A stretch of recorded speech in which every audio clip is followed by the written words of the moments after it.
உழவரெல்லாம் தானியத்தை உவப்புடனே பெருக்கட்டும். உலகமெல்லாம் பருவமழை ஒத்தபடி பெய்யட்டும். உழவரெல்லாம் தானியத்தை உவப்புடனே பெருக்கட்டும். பல தொழில்கள் புரிகின்ற பாட்டாளி உயரட்டும்.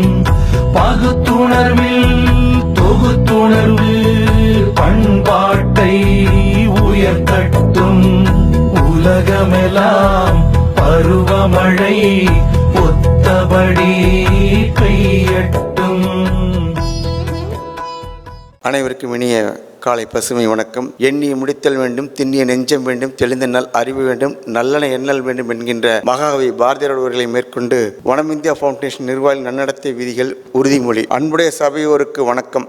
வனம் இந்தியா ஃபவுண்டேஷனின் நன்னெறி குழுவின் சீரிய வழிகாட்டுதலின் பேரில் கீழ்கண்ட நன்னெறிகளை கடைபிடித்து அறக்கட்டளையின் வளர்ச்சிக்கு உறுதுணையாக இருந்து அர்ப்பணி ஆற்றுவேன் என எனது தாய் தந்தை நினைவிலிருந்து உண்மையாக உறுதியளிக்கிறேன். காலத்தின் அருமை கருதி குறித்த நேரத்தில் கூட்டத்தில் கலந்து கொள்வேன். எனக்கு வரும் தகவல் மற்றும் தொலைபேசி அழைப்பிற்கு கூடுமானவரை உடனடியாக அழைத்தவருடன் தொடர்பு கொள்வேன். வனம் நிறுவனத்தின் விதிமுறைகளுக்கு கட்டுப்பட்டு நடப்பேன்.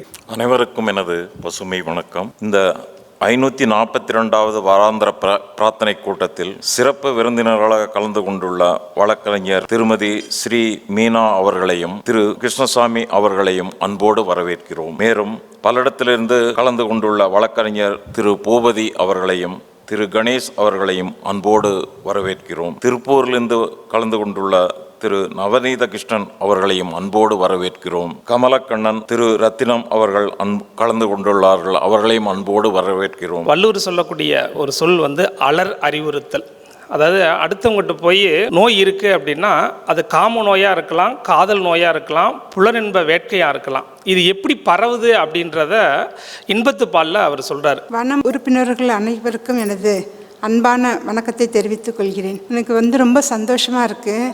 இந்த மாதிரி ஒரு ஃபவுண்டேஷன் ஏற்படுத்தி இவ்வளோ ஒரு நல்ல காரியம்லாம் செஞ்சிட்ருக்கீங்க. இனிமேல் இதுக்கு நாங்களும் நானும் எங்கள் ஹஸ்பண்டும் உறுப்பினராக ஆகிறதுக்கு அப்படின்னு சொல்லி மகிழ்ச்சியோடு தெரிவித்துக் கொள்கிறேன். பெரிய கடவுளுடைய ஆசீர்வாதத்தினாலும் பெரியவங்களுடைய ஆசீர்வாதத்தினாலையும் மற்ற எல்லா நல்ல உள்ளத்தினாலையும் இந்த நோட்டரி பப்ளிக் அப்படிங்கிற ஒரு பதவி வந்திருக்கு. அதுக்கு என்னுடைய நன்றியையும் வணக்கத்தையும் தெரிவித்துக் கொள்கிறேன். மற்றும் இங்கு உள்ள அனைவரும் வன உறுப்பினர்கள், அறங்காவலர்கள் மற்றும் அனைவரும் எல்லாருக்கும் அந்த அம்பாளுடைய அனுகிரகம் பெற வேண்டி அவங்களுக்கு என்னென்னா கலையாத கல்வியும் குறையாத வயதும் ஓர் கபடு வாராத நட்பும் கன்றாத வளமையும் குன்றாத இளமையும் கழுப்பினி இல்லாத உடலும் சலியாத மனமும் அன்பு அகலாத மனைவியும் தவறாத சந்தானமும் தாழாத கீர்த்தியும் மாறாத வார்த்தையும் தடைகள் வாராத கொடையும் தொலையாத நிதியமும் கோணாத கோலும் ஒரு துன்பமில்லாத வாழ்வும் துய்யனின் பாதத்தில் அன்பும் ஆகிய 16 பேறு பெற்று பெருவாழ்வு வாழ்க என்று இறைவனை வேண்டி இந்த வாய்ப்பளித்தமைக்கு எனது மிக்க நன்றியை தெரிவித்துக் கொள்கிறேன். நன்றி, வணக்கம். வனம் இந்தியா ஃபவுண்டேஷனுடைய நிறுவனர்கள் மற்றும் வனக்காவலர்கள் மற்றும் அனைத்து சான்றோர்களுக்கும் சிறப்பு விருந்தினர்களுக்கும் எனது மனமார்ந்த காலை வணக்கத்தை தெரிவித்துக் கொள்கிறேன். இந்த சிறப்பு வாய்ந்த வனம் இந்தியா ஃபவுண்டேஷனுடைய வாராந்திர கூட்டத்திற்கு சிறப்பு அழைப்பாளர்களாக எங்களை அழைத்ததற்கும் வனம் இந்தியா ஃபவுண்டேஷனுடைய மிகப்பெரிய சுற்றுச்சூழல் சம்பந்தமான அனைத்து நடைமுறைகளையும் நேரடியாக காணொலி வாயிலாகவும் இன்று காண முடிந்தது. பல்லடத்திலே அமைதியான ஒரு மிகப்பெரிய புரட்சியை ஏற்படுத்திய வனம் இந்தியா ஃபவுண்டேஷன் அவர்களுக்கு மிக்க நன்றி. அனைவருக்கும் வணக்கம். இந்த வன இந்தியா ஃபவுண்டேஷன் ஆரம்பிக்கும் போது நான் ஒரு கல்லூரி மாணவனாக இருந்தேன். படித்து முடித்து அப்போ தான் என்ரோல்மெண்ட் ஸ்டேஜ். அப்போது நான் என்னுடைய கிராமம் இது மிக அருகாமையில் உள்ள சுக்கும்பாளையம் கிராமம். அங்கே நாங்கள் இதே மாதிரி சில பணிகள் எல்லாம் செஞ்சுட்டு இருந்தோம். மரம் நடுது இதெல்லாம். ஐயா சுந்தரராஜன் ஐயா மற்றும் வன இந்தியன் ஃபவுண்டேஷன் சார்பாக நிறைய பேர் அந்த பகுதியில் இருக்கக்கூடிய அந்த பனை விரை எல்லா பகுதியிலும் நாங்கள் ஏரி குளம் அந்த குட்டை அப்படி ஒரு 500,000க்கு மேற்பட்ட பனை விதைகள் நட்டோம். அதில் பெரிய ஒரு அளவுக்கு ஊரில் மாற்றம் ஏற்பட்டுச்சு. அதுக்கு வன இந்தியா ஃபவுண்டேஷன் சார்பாக அந்த பனை விதை எங்கள் கிராமத்துக்கு நெட்டு அனைவருக்கும் என்னுடைய முதற்கண் வணக்கத்தை தெரிவிச்சுக்கிறேன். நான் ஒரு நெசவாளர். இங்கே தறிதான் அந்த சாதாரண குடும்பத்தில் பிறந்த. என்னோட படிப்பு எல்லாமே அரசாங்கம் தான், கவர்மெண்ட் ஸ்கூல் தான். கவர்மெண்ட் ஸ்கூலில் படித்த மறுபடியும் 10th 12th கவர்மெண்ட் ஸ்கூல் தான். கல்லூரி வாழ்க்கையும் கவர்மெண்ட் ஸ்கூல் தான். என்ன ஒரு ஸ்பெஷல்னா, கவர்மெண்ட் ஸ்கூல்லேயே படித்து இந்த மத்திய அரசினுடைய அடிஷ்னல் ஸ்டாண்டிங் கவுன்சில், மத்திய அரசினுடைய வழக்கறிஞராக இப்போ வந்துக்கிற காரணம் என்னன்னா, தமிழ்நாட்டில் இளம் வயதிலேயே என்னை மத்திய அரசினுடைய ஒரு அரசாங்க வழக்கறிஞராக நியமிச்சுக்கிறாங்க.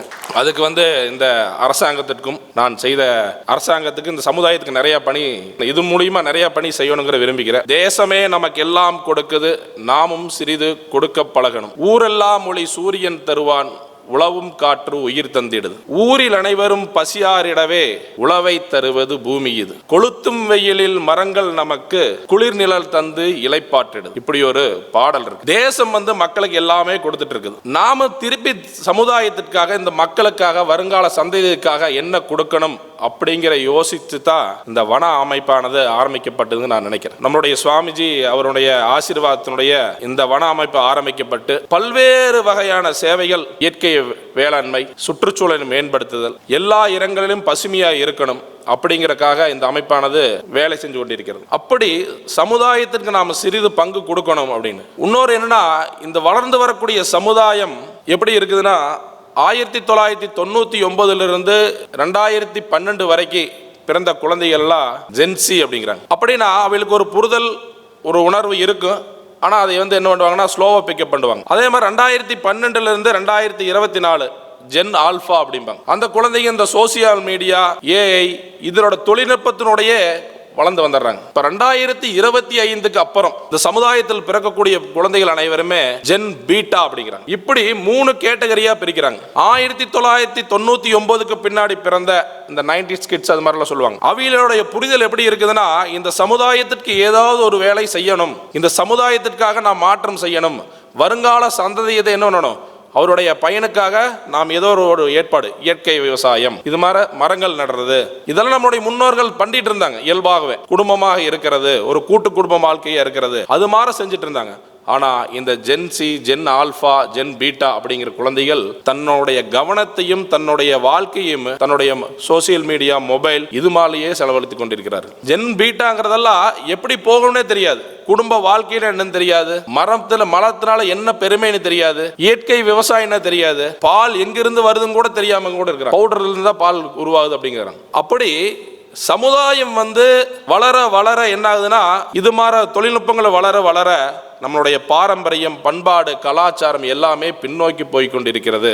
இதையெல்லாம் இந்த வன இந்தியா ஃபவுண்டேஷன் முன்னெடுத்து செல்வதனால மிக்க மகிழ்ச்சியா இருக்குது. ஒரே ஒரு தாழ்மையான வேண்டுகோள், ஒரு அன்பான வேண்டுகோள் என்னன்னா, நானும் இணைந்து வேலை செய்யறதுக்காக இதுல தொடர்ந்து பயணிக்க விரும்புகிறேன். நானும் வேலை செய்து கொண்டிருக்கிறேன். நம்மளுடைய அண்ணா எல்லாமே இதில் இருக்கிறாங்க. நானும் ஒரு மரங்காவலராக இருக்கிறேன். வருங்கால சந்தையினருக்கு இந்த ஜென் ஆல்ஃபா பீட்டாக்களுக்கெல்லாம் இந்த விஷயத்தை கொண்டு போகணும். அவனோட மனநிலை எப்படி இருக்குதுன்னா, ஒரு ரீல்ஸு ஒரு செகண்டுக்கு மேலே ஒரு சொல்றதை யாருமே புரிஞ்சுக்க மாட்டேங்கிறாங்க. அந்த மைண்ட் செட் அப்படி தான் இருக்குது. அவைகிட்ட இது மாதிரி செயல்பாடுகள், இது மாதிரி ஒரு 2 மணி நேரம் ஒரு கருத்தரங்கு, நம்மளுடைய வேலை, நம்மளுடைய செயல்பாடு இதெல்லாம் கிரகித்து கொள்ளக்கூடிய ஒரு சூழ்நிலை இல்லை. ஏன்னா நம்மளுடைய விவசாயம், நம்மளுடைய விவசாயத்தினால் ஏற்படக்கூடிய பூமி மலடாகி அதில் வரக்கூடிய உணவுகள் எல்லாம் அருந்தி தானும் என்ன ஆகிறாங்க, மலட்டுத்தன்மையில் ஆயிடுறாங்க. ஒரு இயற்கை சார்ந்த ஒரு குழந்தையும் கூட ஒரு பாரம்பரியமான இயற்கை உணவை அருந்தி வளரக்கூடிய தன்மை இல்லை. இதுதான் காரணம், நம்மளோட உணவு முறை தான் காரணம். அப்படி இளைஞர்கள் அதிகமாக வரணும். இளைஞர் சக்தி தான் நம்மளுடைய பாரதத்தை உருவாக்க முடியும். அதனால இளைஞர்கள் நம்மளுடைய வன இந்தியா ஃபவுண்டேஷனுக்கு அதிகமாக வரணும். நான் எல்லா பக்கம் ரெஃபர் பண்றேன். வன இந்தியா ஃபவுண்டேஷனை இளைஞர்கள் முன்னெடுத்து செஞ்சோம்னா நம்மளுடைய சமுதாயம், நம்மளுடைய வன இந்தியா ஃபவுண்டேஷனுடைய செயல்பாடு எல்லாமே இந்த பாரத அளவில் மிக உயர் நோக்கி போகுங்கிறது என்னுடைய தாழ்மையான கருத்து. எனக்கு இந்த பொன்னான நேரத்தில் வாய்ப்பு கொடுத்த அனைவருக்கும் என்னுடைய தாழ்மையான நன்றியை மறுபடியும் தெரிவிச்சுக்கிறேன். நன்றி, வணக்கம். வனம் இந்தியா ஃபவுண்டேஷன் பற்றி சிறிது காலம் மட்டுமே எனக்கு தெரியும். நாங்கள் எங்கள் சாய்பாபா செக்யூரிட்டி சர்வீஸ் நிறுவனம் இங்கே காவலர் கொடுத்துட்ருக்கோம். அதை கொண்டே எங்களுக்கு தெரியும். இந்த வனம் இந்தியா ஃபவுண்டேஷன் அப்படிங்கிறது ஒரு குடும்பமாக நினைக்கிறேன். இந்த குடும்பத்தில் இணைந்து மேலும் பணியாற்றி எனக்கு பின்னாடி வரும் சந்ததியினரும் என் குழந்தைகளும் இதை தொடர்ந்து வர வேண்டும் என்று நினைக்கிறேன். நான் ஒரு குழந்தையாகவே இதில் சேர்ந்துள்ளேன். மேலும் இதை பற்றி அறிவோ எதுவும் இல்லை. இனிமேல் கற்றுக்கொள்கிறேன் என்று நம்புகிறேன். சிறு கதையுடன் கூடிய செய்தியை கூறி நிறைவு செய்கிறேன். ஒரு ஊரில் ஒரு அரசன் இருந்தான். அவன் தான் ஏற்கனவே வாழ்ந்து கொண்டிருந்த அரண்மனையில் போதுமான வசதி இல்லை என்று நினைத்து இன்னொரு பெரிய அரண்மனை கட்ட வேண்டும் என்று முடிவு செய்தான். அமைச்சர்களுடன் விவாதித்து ஊருக்கு வெளியில் ஒதுக்குப்புறமாகத்தான் இடம் இருக்கிறது என்று அங்கிருக்கக்கூடிய மரங்களை எல்லாம் வெட்டி இடத்தை சுத்தம் செய்யுங்கள் என்று சொன்னான். ஆயிரக்கணக்கான மரங்கள் அங்கே இருந்தன. ஒரு அமைச்சர் சொன்னார், நாம் செலவு செய்து ஏன் மரங்களை வெட்ட வேண்டும்? மக்களுக்கு தண்டூரா போட்டு அறிவித்தால் அவர்களே வந்து வெட்டி சென்று விடுவார்கள் என்று ஆலோசனை சொன்னார். அதே போல செய்தார்கள். எல்லா மரங்களும் வெட்டப்பட்டு விட்டன. ஒரு மரத்தை மட்டும் யாருமே வெட்டவில்லை. அந்த வெளியிலே நடுநாயகமாக அந்த ஒரு மரம் தனித்து நின்றது. அரசனுக்கு ஒரே ஆச்சரியம். ஏன் இந்த மரத்தை மட்டும் யாரும் வெட்டாமல் சென்று விட்டால் யாருக்கும் விடை தெரியவில்லை. இது அடுப்பெரிக்க கூட உதவாது என்று சொன்னார்கள். அந்த சமயத்தில் அரசனுடைய குரு அங்கு வந்தார். அவர் சொன்னார், நீ இவ்வளவு மரங்களை வெட்டியது தவறு.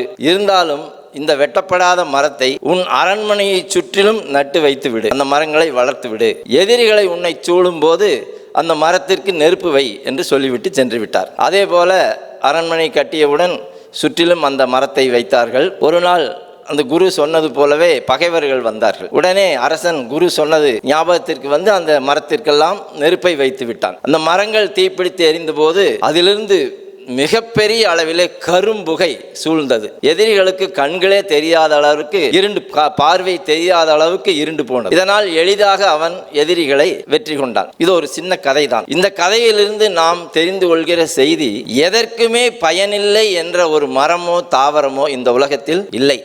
நமக்கு தெரியாது, அவ்வளவுதான். அந்த வகையில் நாம் தாவரங்களையும் மரங்களையும் மூலிகைகளையும் அதை பற்றிய சிந்தனைகளை நாம் தெளிவு பெற்று பயன்படுத்த வேண்டும் என்று இந்த நேரத்திலே கூறிக்கொண்டு விடைபெறுகிறேன். நன்றி, வாழ்க வளமுடன். இந்த உலகத்தில் எத்தனையோ நாடுகள் இருந்தாலும் கூட பாரத தேசத்துக்குன்னு ஒரு தனி சிறப்புண்டு.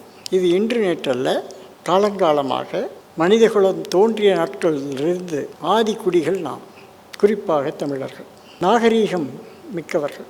ஏதோ டீசெண்டாக ட்ரெஸ் பண்ணிக்கிறது, கோட்டு டை பண்ணிக்கிறதல்ல நாகரீகம். இதை திருவள்ளுவர் சொல்கிறார், பெயக்கண்டும் நஞ்சுண்டமைவர் நயத்தக்க நாகரீகம் வேண்டுபவர். நீங்கள் ஒருத்தர் வீட்டுக்கு போகிறீங்க, அவர் உங்களுக்கு நஞ்சை கொடுக்குறார். ஐயோ இது நஞ்சுன்னு தெரிஞ்சு கூட அவர் முகம் வாடிவிடுமே அப்படின்னு நினச்சி அந்த நஞ்சை குடித்து உயிர் மடிதல் தான் நம்முடைய தமிழருடைய நாகரீகம். இப்படி பிறருடைய மனம் நோகக்கூடாது, அதற்கு தன் உயிர் போனாலும் பரவாயில்லை அப்படிங்கிற ஒரு மிக உயர்ந்த நாகரிகம். இதை விட ஒரு நாகரிகம் சிவிலைசேஷனில் மனித இனத்தில் இருந்ததாக எனக்கு சரித்திரத்தில் இல்லை. அப்படி எந்த இலக்கியத்திலையும் இல்லை. பாலியல் கல்வி, செக்ஸ் எஜுகேஷன் அவசியம். இன்றைக்கி இந்து பேப்பரில் போட்டிருக்கிறான், செக்ஸ் எஜுகேஷன் இஸ் மஸ்ட். இது அகடமிக்கில் வரணும் அப்படின்னு இன்றைக்கி ஒரு இந்து பேப்பரில் நான் படித்தேன். இதையே நாம் 14 ஆண்டுகளுக்கு முன்பே இந்த பாலியல் கல்வியை நாம் கொடுத்து வருகிறோம். இதுவரை ஆயிரக்கணக்கான குழந்தைகள் இந்த பாலியல் கல்வியை கற்றிருக்கிறார்கள். ஒழுக்கத்தில் இயல்பாக இருக்கிறார்கள். தம்பி திருக்குறள் கணேஷ் சொன்னார்கள், காமத்தை அடக்க அடக்க அது பீரிட்டு எழும். காமம் என்ன அப்படிங்கிறத ஒரு புரிதலோடு இருந்துட்டா அது பிரச்சனை இல்லை. இது விஷம் என்று தெரிந்தால் யார் விஷத்தை குடிப்பா? தெரியாதனால நடக்குது, அறியாமையில் நடக்கும். அறியாமை, அலட்சியம், உணர்ச்சி வயப்படுதல், இதுதான் இதற்கு காரணம். அப்போ இதற்கெல்லாம் ஒழுக்கத்தை இயல்பாக வரவழைப்பதற்கு வருகிற ஏப்ரல் மே மாதங்களிலே இங்கே பயிற்சிகள் நடக்கிறது. பெண் குழந்தைகள் வைத்திருப்பவர்கள் தயவு செய்து உணவு இடைவேளைக்கு பிறகு இந்த அட்டையை எடுத்து சென்று நிறைய பேருக்கு நீங்கள் இதை சொல்லணும். முதலில் வரும் 100 நபர்களுக்கு மட்டும்தான் இங்கே பயிற்சி அளிக்கப்படுகிறது. அந்த அளவுக்கு தான் இங்கே வசதி இருக்கிறது.